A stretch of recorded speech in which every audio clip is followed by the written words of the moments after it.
ഇനി ഒരു ക്വസ്റ്റ്യൻ ഞാൻ അങ്ങനെ ഓരോ ക്വസ്റ്റ്യൻ ഇടയ്ക്കിടയ്ക്ക് ചോദിക്കാൻ വേണ്ടി വന്നുകൊണ്ടിരിക്കും.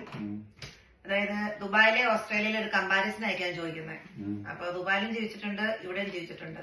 അപ്പൊ അവിടെ നിന്ന് ഇങ്ങോട്ട് വരാൻ നോക്കുന്നവർക്കൊക്കെ ഒരു ഉപകാരപ്പെടുന്ന രീതിയിൽ ആയിക്കോട്ടെ എന്ന് ഓർത്തു. അപ്പം ഒരു ക്വസ്റ്റ്യൻ, ആദ്യത്തത്, എന്തുകൊണ്ടാണ് ദുബായിൽ നിന്ന് ഓസ്ട്രേലിയയിലേക്ക് മൂവ് ചെയ്ത്? ദുബായിൽ നിന്ന് ഓസ്ട്രേലിയയിലേക്ക് മൂവ് ചെയ്യാനുള്ള കാരണം പ്രധാനമായിട്ട് എല്ലാ മലയാളി പാരന്റ്സിന്റെയും കൺസേൺ തന്നെയാണ്. അതായത് മക്കളുടെ പഠനം. ഇപ്പൊ നമ്മൾ ദുബായിൽ വർക്ക് ചെയ്യുകയാണെങ്കിൽ കുറച്ച് കഴിഞ്ഞ് മക്കളുടെ യൂണിവേഴ്സിറ്റി കാലഘട്ടം ആകുമ്പോഴേക്കും അവരെ ഒന്നെങ്കിൽ നാട്ടിലേക്ക് പറഞ്ഞു വിടണം, അല്ലെങ്കിൽ ഏതെങ്കിലും വെസ്റ്റേൺ കൺട്രീസിൽ പഠിപ്പിക്കാൻ വിടണം.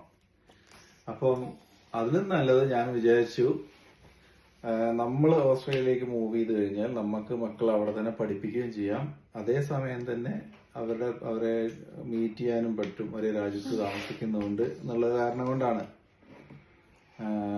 അതാണ് പ്രധാന കാരണം. പിന്നെ ഇവിടുത്തെ കൾച്ചറും ഇവിടുത്തെ ഫെസിലിറ്റീസും ഒക്കെ സൗകര്യമുള്ളതായതുകൊണ്ടും ഒരു വീട് വെക്കാനും വീടൊക്കെ ആയിട്ട് ജീവിക്കാൻ ഇത് പറ്റിയ സ്ഥലമായതുകൊണ്ടൊക്കെ ഇങ്ങോട്ട് മാറാമെന്ന് വെച്ചു. അധികം തിരക്കില്ലാത്ത സ്ഥലമാണ്, നമുക്ക് ഏത് ക്ലൈമറ്റും വേണമെങ്കിൽ ചൂസ് ചെയ്യാം. പല ഓപ്ഷനുകളുണ്ടല്ലോ ഈ ഓസ്ട്രേലിയയിൽ, പല സ്റ്റേറ്റിലും പല ക്ലൈമറ്റ്സ് ആണ്. അപ്പം ആ കാരണം കൊണ്ടൊക്കെയാണ് ഇവിടെ ചൂസ് ചെയ്തത് എന്ന് വേണമെങ്കിൽ പറയാം.